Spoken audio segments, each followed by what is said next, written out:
नमस्कार। हाँ, बिल्कुल। ये कहानी काउंसलर और लेखक अजय भल्ला की किताब भला प्रेरणादायक कहानियां से है। सही। और कहानी का शीर्षक अपने आप में काफी कुछ कहता है। एक विचार सब कुछ तय करता है। One thought decides everything. लेखक इसकी शुरुआत बहुत विनम्रता से करते हैं। वो कहते हैं, गुरु के चरणों में नतमस्तक होकर मैं इस लेख की शुरुआत करता हूँ। बिल्कुल। और कहानी का जो मूल सिद्धांत है वो सुनने में तो बड़ा सरल लगता है। हाँ, क्या है वो? पहला विचार आपका दिन तय करता है, आखिरी विचार आपकी रात तय करता है। First thought decides your day, last thought decides your night. सुनने में सिंपल है पर इसमें गहराई बहुत है। देखते हैं, चलिए इसमें गोता लगाते हैं। कहानी है लखनऊ के युवक अजय की। अजर। उसके पास बाहरी तौर पर देखे तो सब कुछ था, अच्छी नौकरी, परिवार, पर अंदर ही अंदर एक बेचैनी थी। हाँ, एक खालीपन सा शायद। हाँ, बिल्कुल वैसा ही। लगता था जैसे वो जीवन जी नहीं रहा, जीवन उसे घसीट रहा है। सुबह उठते हड़बड़ी, शिकायतें, ऑफिस की टेंशन। और फिर रात को बस चिंता है, आज क्या नहीं हुआ, कल क्या करना है, फलाना काम अधूरा रह गया, बस यही सब। नींद भी ठीक से नहीं आती थी। ये अनुभव तो मतलब आजकल बहुत आम है। मुझे लगता है कई लोग इससे जुड़ पाएंगे। सही कहा। अक्सर होता यह है कि हमारी अशांति बाहर की चीजों से उतनी नहीं होती जितनी जितनी मन के अंदरूनी स्थिति से होती है। बिल्कुल। जैसे हम अपनी ही दिनचर्या के, अपने ही विचारों के गुलाम बन जाते हैं, नियंत्रण खो देते हैं एक तरह से। तो अजय इस अंदरूनी कश्मकश से, इस तनाव से बिल्कुल आजिज आ गया था। तो उसने सुना था कि गंगा किनारे एक युवा ज्ञानी संत रहते हैं। ऋषि विजय। हाँ, तो अजय पहुंच गया उनके पास। पीपल के पेड़ के नीचे बैठे थे ऋषि। अजय ने अपनी सारी परेशानी बताई। क्या कहा उसने? यही कि ऋषि जी, सब कुछ है मेरे पास, पर मन में शांति नहीं है। ऐसा लगता है मेरा दिन मुझे कंट्रोल करता है, मैं अपने दिन को नहीं। और ऋषि का जवाब वो काफी गहरा था, जैसा किताब में बताया है। हाँ, बहुत सीधा। उन्होंने कहा, अजय, तुम्हारा दिन तुम्हें नियंत्रित नहीं करता। अच्छा, तो फिर क्या करता है? उन्होंने कहा, तुम्हारा पहला विचार करता है। पहला विचार। हाँ। और फिर उन्होंने अजय से पूछा, और तुम्हारी वो बेचैन रातें, उनका क्या? वो तुम्हारे आखिरी विचार की ही तो गूंज है। वाह, मतलब सुबह का पहला और रात का आखिरी विचार। बिल्कुल। यहाँ पर मुझे लगता है काउंसलर अजय भल्ला का जो दृष्टिकोण है वो साफ झलकता है कि कैसे हमारे विचार, सिर्फ विचार, हमारे जीवन का पूरा अनुभव बदल सकते हैं। हाँ, ये विचारों की शक्ति है। ऋषि ने इसे और समझाया होगा शायद। हाँ, उन्होंने समझाया। कहा, जो सुबह का पहला विचार है वो दिन के लिए स्टीयरिंग व्हील जैसा है। स्टीयरिंग व्हील, अच्छी उपमा है ना? जैसे सुबह उठते ही अगर मन में कृतज्ञता का भाव आया या आज कुछ अच्छा करने का संकल्प आया, तो दिन उसी दिशा में मुड़ जाता है। हाँ, और अगर पहला विचार ही चिंता, शिकायत या डर का हुआ, तो फिर पूरा दिन उसी फ्रीक्वेंसी पर चलता है। भारीपन महसूस होता है। बिल्कुल वैसे ही जैसे बगीचे में जो पहला बीज बोया, दिन भर वही पेड़ बढ़ता है। सही कहा। फिर अजय ने पूछा होगा, और आखिरी विचार? हाँ, आखिरी विचार के बारे में ऋषि ने क्या कहा? ऋषि के अनुसार वो रात भर के लिए हमारे अवचेतन मन को दिया गया एक तरह का असाइनमेंट है। असाइनमेंट मतलब काम। हाँ, काम।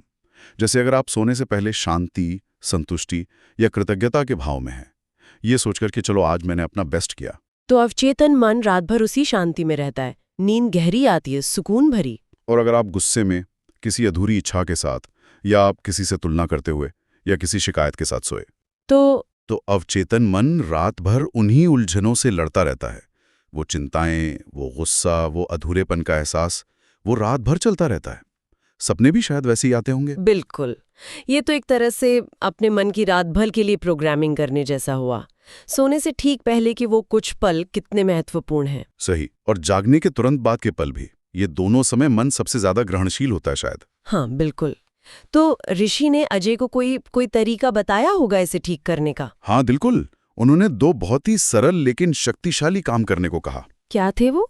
पहला, सुबह बिस्तर से पैर नीचे रखने से पहले, मतलब आंख खुलते ही, मन में पूरी श्रद्धा से कहना है, इस नए दिन के लिए धन्यवाद भगवान, मैं इसे सार्थक बनाऊंगा। कृतज्ञता और संकल्प। हाँ। और दूसरा, रात को सोने से ठीक पहले बिस्तर पर लेटकर आंखें बंद करके, मैंने आज अपना सर्वश्रेष्ठ किया, यह आपके द्वारा तय किया गया था, मुझे कोई पछतावा नहीं, कोई शिकायत नहीं, जो मैं नियंत्रित नहीं कर सकता उसे छोड़ता हूं, शांति मेरे साथ हो। वाह, मतलब दिन की शुरुआत कृतज्ञता से और अंत समर्पण और शांति से। एग्जैक्टली। समर्पण कि जो हुआ ठीक हुआ, जो मेरे हाथ में नहीं उसे छोड़ता हूँ। और अजय ने ये किया? हाँ, अजय ने इसे अपनाया। शुरू में शायद थोड़ा अजीब लगा होगा, मैकेनिकल सा। हाँ, आदत डालने में हमें लगता है। पर वो करता रहा। धीरे धीरे कुछ हफ्तों में उसे फर्क महसूस होने लगा। कैसा फर्क? शहर वही था, ऑफिस वही, लोग भी वही थे, पर उसे सब कुछ हल्का लगने लगा था। अंदर से बदलाव आया मतलब? हाँ, सुबह उठने में अब वो बोझ नहीं लगता था, रात को नींद अच्छी आने लगी, दिन भर छोटी छोटी बातों पर चिढ़ना कम हो गया। उसका मन जो पहले दुश्मन जैसा लगता था, अब साथी बन गया था। बिल्कुल, बाहरी दुनिया में कुछ नहीं बदला था। बदला था तो बस उसका सुबह का पहला और रात का आखिरी विचार। ये कहानी बहुत खूबसूरती से दिखाती है कि कैसे हमारे नजरिए में, हमारे विचारों में एक छोटा सा बदलाव हमारे जीवन के पूरे अनुभव को बदल सकता है। हाँ, हमें लगता है कि खुशी बाहरी परिस्थितियों पर निर्भर करती है, अच्छी नौकरी, पैसा, लोग, जबकि असली कंट्रोल तो हमारे अंदर है।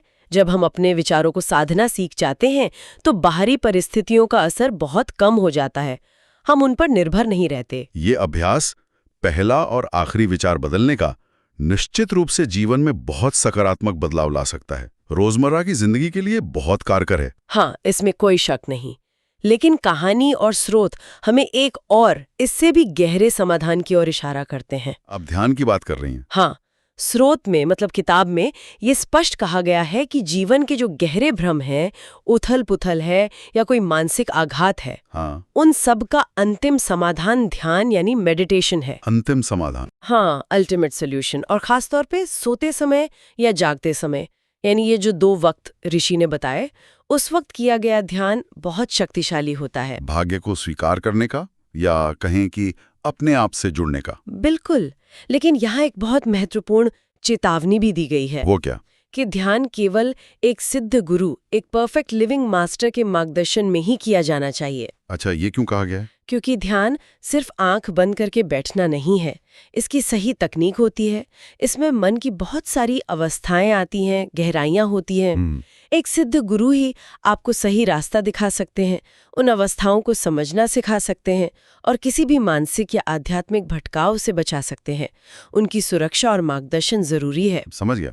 तो ये कहानी हमें विचारों की शक्ति तो बताती है, साथ ही एक गहरे आध्यात्मिक मार्ग की ओर भी संकेत करती है। बिल्कुल। और ये कहानी हमें एक बहुत महत्वपूर्ण सवाल के साथ छोड़ जाती है। क्या सवाल? यही कि अगर हमारा सिर्फ पहला और आखिरी विचार इतना शक्तिशाली है, हमारे दिन और रात को तय कर सकता है, तो सोचिए दिन भर हमारे मन में जो हजारों लाखों विचार चलते रहते हैं, अच्छे बुरे बेकार के, उनका हमारे जीवन पे कितना गहरा, कितना निरंतर प्रभाव पड़ता होगा। ये तो सोचने वाली बात है, बहुत गहरा सवाल है। बिल्कुल। चलिए आज की इस गहरी चर्चा को लेखक के समापन शब्दों के साथ समाप्त करते हैं। वो लिखते हैं, जो कुछ भी लिखता हूँ वो मेरे गुरु की असीम कृपा है। इसमें केवल एक यंत्र मात्र हूँ, यंत्री मेरे गुरु हैं। न कुछ किया न कर सका न करने जोग शरीर, जो कुछ किया सो हरि किया, भया कबीर कबीर। बहुत सुंदर। इस गहरे विचार के साथ आज की चर्चा यहीं समाप्त करते हैं। नमस्कार, फिर मिलेंगे अजय भल्ला की किसी और प्रेरणादायक कहानी के साथ एक नए अंदाज में। जय हिंद।